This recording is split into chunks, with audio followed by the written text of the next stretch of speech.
તળાજા તાલુકાના ઠળિયા ગામ ખાતે 15મી ઓગસ્ટના રોજ 80મા સ્વાતંત્ર્ય દિવસની હર્ષોલ્લાસ અને દેશભક્તિના માહોલ વચ્ચે ભવ્ય ઉજવણી કરવામાં આવી હતી. શ્રી એમ.એલ. શાહ હાઈસ્કૂલ અને શ્રી ઠળિયા કેન્દ્રવર્તી શાળાના સંયુક્ત ઉપક્રમે આયોજિત આ સ્વાતંત્ર્ય પર્વમાં સમગ્ર ગામ દેશભક્તિના રંગે રંગાયું હતું. ઉજવણીની શરૂઆતમાં વિદ્યાર્થીઓ, શિક્ષકો તેમજ ગામના વડીલો અને ગ્રામજનોએ એકસાથે મળીને ભારત માતા કી જય અને વંદે માતરમના ગુંજતા નારાઓ સાથે સમગ્ર ઠળિયા ગામમાં ભવ્ય રેલી, પ્રભાત ફેરી કાઢી હતી. રેલી બાદ શિસ્તબદ્ધ રીતે ધ્વજવંદન કાર્યક્રમ યોજાયો હતો. આ પ્રસંગે શાળાના વિદ્યાર્થીઓએ દેશભક્તિ આધારિત વિવિધ કૃતિઓ અને ડાન્સ પરફોર્મન્સ રજૂ કરીને ઉપસ્થિત સૌ કોઈને મંત્રમુગ્ધ કર્યા હતા.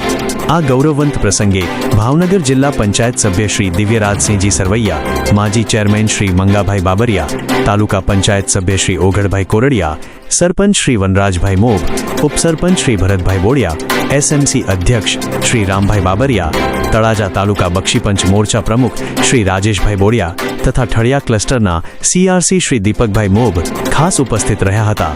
આ ઉપરાંત ગામના અગ્રણી આગેવાનો શ્રી પોપટભાઈ બાબરિયા, શ્રી હુસેનભાઈ રવજાણી, શ્રી વલ્કુભાઈ ફગા, શ્રી અરવિંદભાઈ પાટડિયા, શ્રી અંકિતભાઈ વાઘેલા, શ્રી ભૂથાભાઈ ટાઢા, શ્રી ખાટાભાઈ ભોજાણી, શ્રી ભરતભાઈ બારૈયા, શ્રી દુલાભાઈ રાઠોડ, શ્રી મંજીભાઈ રાઠોડ, શ્રી વનમાળીભાઈ રાઠોડ, શ્રી વનમાળીભાઈ રાઠોડ તથા શ્રી મુકેશભાઈ વાળા સહિત મોટી સંખ્યામાં ગ્રામજનોએ હાજરી આપી બાળકોનો ઉત્સાહ વધાર્યો હતો. કાર્યક્રમમાં શ્રી પૂજ્ય વાઘેરી બાપાના આશ્રમના મહંત શ્રી જયરામદાસ બાપુએ ખાસ હાજરી આપીને બાળકોને આશીર્વચન પાઠવ્યા હતા. તેમણે સાંસ્કૃતિક કાર્યક્રમમાં ભાગ લેનાર તમામ ભૂલકાઓને પવિત્ર શ્રીમદ ભગવદ્ ગીતા ભેટ આપીને પ્રોત્સાહિત કર્યા હતા. આ સમગ્ર આયોજનને સફળ બનાવવા શ્રી એમ.એલ. શાહ હાઈસ્કૂલના આચાર્ય શ્રી વિજયભાઈ પંડ્યા તથા ઠળિયા કેન્દ્રવર્તી શાળાના આચાર્ય શ્રી ચંદુભાઈ પંડ્યાએ ભારે જહેમત ઉઠાવી હતી. સમગ્ર કાર્યક્રમનું સુંદર અને મનનીય સંચાલન શ્રી અશોકભાઈ ટાઢા દ્વારા કરવામાં આવ્યું હતું. Ashwin Patadia, news reporter.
આજના આઝાદ ભારતના સ્વતંત્ર ભારતના આસમાન નીચે સ્વતંત્ર રીતે શ્વાસ લેતા સૌ ભારતવાસીઓને સ્વાતંત્ર્ય પર્વની હાર્દિક શુભેચ્છાઓ છે.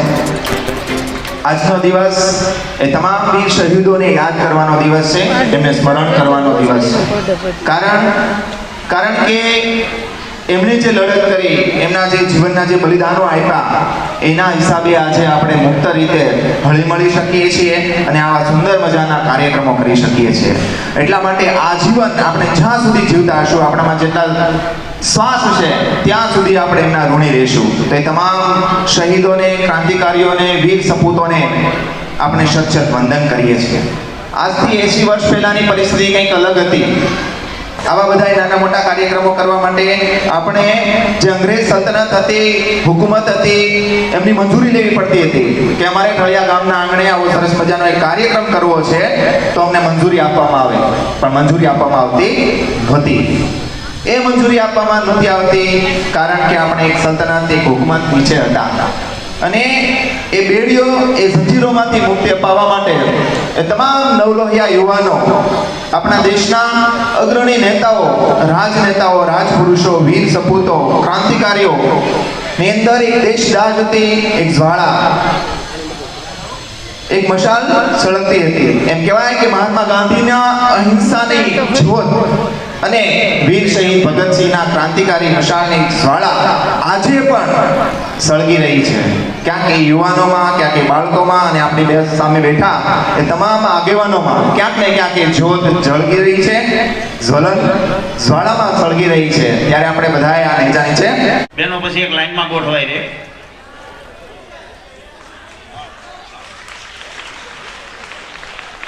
બાપાઈ